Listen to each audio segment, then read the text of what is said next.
Hi, this is Dave with DRH Acrylic Creation. Today we're going to be doing another faux pillow. This is going down on a used canvas again. This is PPG Multi-Pro in eggshell. It is my go-to, and I get it at Home Depot. It's a great pillow paint. Love the stretchiness of it. Next going down is Phalo Blue by Liquitex. Now the faux pillow, it's going to look like my pillow paint, but it's going to go across the top of it. And I'll show you that in just a few minutes. This is Blue Eyes from this little piggy. It started out as a pigment, a dry pigment, had to be loosened up. I used Josonia varnish, loosened it up, added my pour medium to get the paint.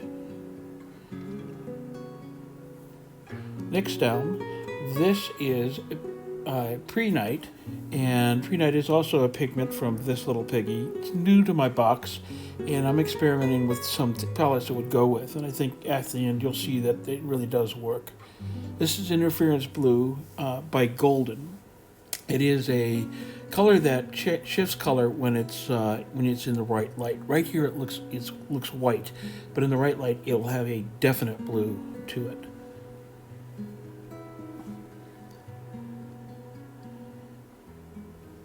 And what I'm doing now is I'm getting my basically it's a pastry cutter, but I'm putting in the back of that tool, I'm putting my Liquitex Payne's Gray blue hue. And what I'm going to do is I'm gonna make an even swath across the top of the color layers.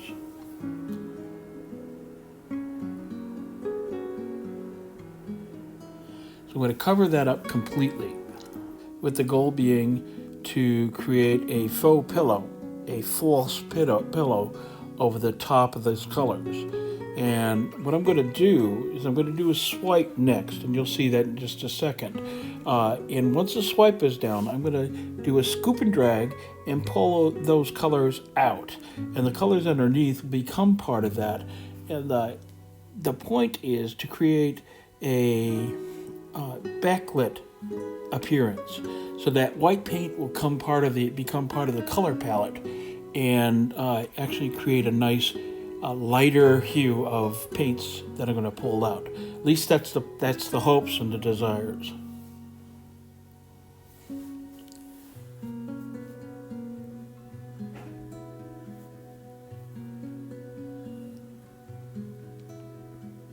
Okay, I'm going to load up the back of my palette knife. I've got lamp black titanium white cell activators mixed with 3 parts Australian Floetrol, and underneath that I had some more of the Prehnite or Prehnite. You can see the cells are popping up almost immediately. Always like seeing that. Now comes the fun part. I'm going to start scooping and dragging, scooping under the color layer and pulling it out.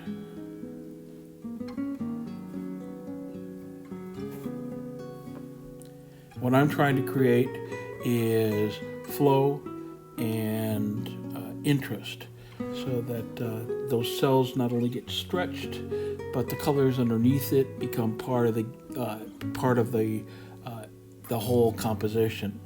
And I think you'll see at the end that I did manage to get some cells that were buried, and you can see almost shells or shadows that are further down.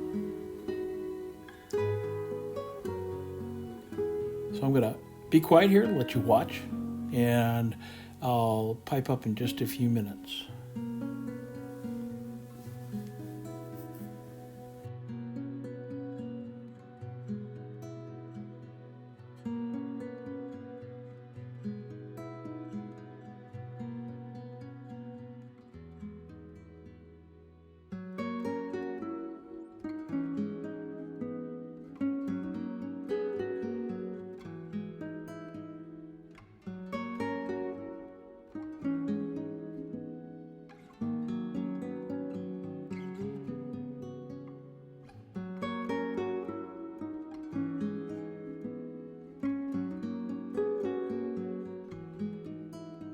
if you'd be interested in learning how I mix my paints, how I mix my pouring mediums, and my cell activators, I do have a 101 how-to series. It's a series of videos that explain everything that I do. There was a link here. You can find it down in the description also.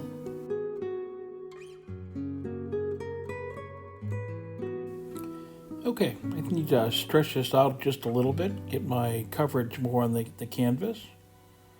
And so the key here is not to move fast. Just go as slow as possible. Because once you take things over the edge, you can't get them back. So my point of this is to just get that white as close to the edges as I can so that when I spin it, I don't lose any of the paint layers. And if I get too close, I can also see that prior to and make those corrections. You see, I'm not really going too far. I'm just trying to get the coverage as close to the edges as I can. And what I just did right there is I have a bit of an issue that the paint was going to start folding under. I'm not so much worried about the edges here. I just want to make sure that I have enough paint to go over the edges. We'll spin this out, see where we sit. It's a nice soft spin. Let's see how we're doing. I wanted to readjust where my paint layers were, so I'm pulling them down now. Hence the reason why I go slow at first.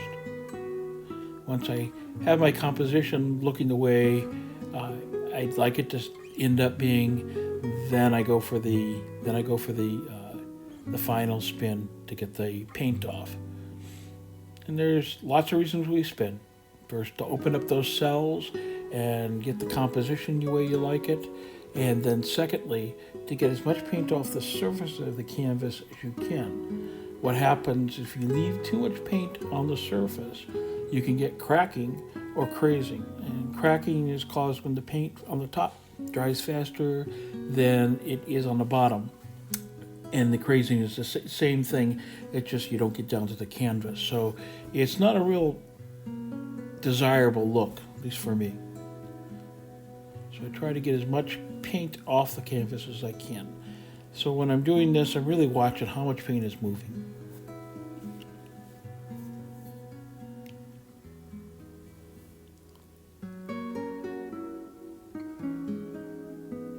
I'm touching up some of the sides here. Getting pretty close. I want to make sure that the little pieces that down there, this is a very deep canvas. I think it's 1.5 inches deep.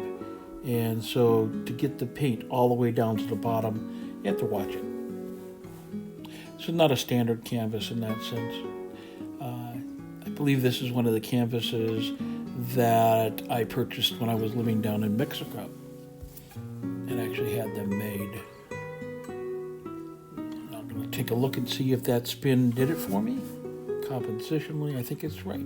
So, time for the flyover. I'll notice that the green really did work with this. And you can see some of this, you can see the small amount of shadows down to the cells that are down below that are shadows. And that's what I was looking at. It's a sense of depth. That it's really what I'm working for there. Maybe another pass on this. Really do like how these colors have worked so well together. If you found today's video useful, I'd invite you to give me a like, subscribe if you haven't already done so, and ring the bell for our notifications of future videos that I'll put out. It's my goal to put out at least 2 per week, and I'm hoping you're finding both enjoyable and useful. Thanks for being here. Bye now.